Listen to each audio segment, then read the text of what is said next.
Hello guys, welcome back to NFT Inspo. For today's video, here going to show you how to fix Maytag washer F7E1 error code. So if you're interested, let's start the tutorial.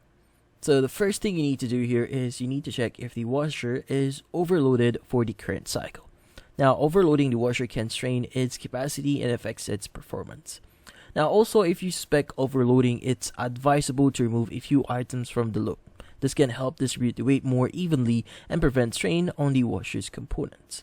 Now, another thing that you can do here is to consult the cycle guide provided in the owner's manual for specific loading suggestions tailored to each cycle.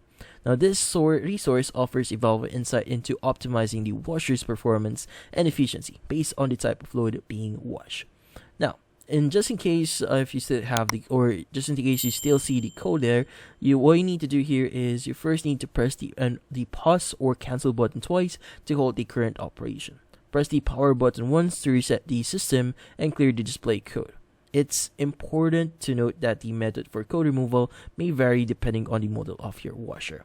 Now, if the code still persists despite the reset attempt, safely unplug the washer from the power source or disconnect its power supply for approximately 1 minute. This allows the internal system to reset completely. After the minute has elapsed, plug the washer back in or reconnect its power supply. Once power is restored, reselect the desired cycle and press the start button to initiate the wash cycle again. This process helps to ensure that the washer operates smoothly and effectively without any lingering issues. And that's about it. So hopefully this video was able to help you. Like and subscribe to NFT Inspo. Thank you for watching.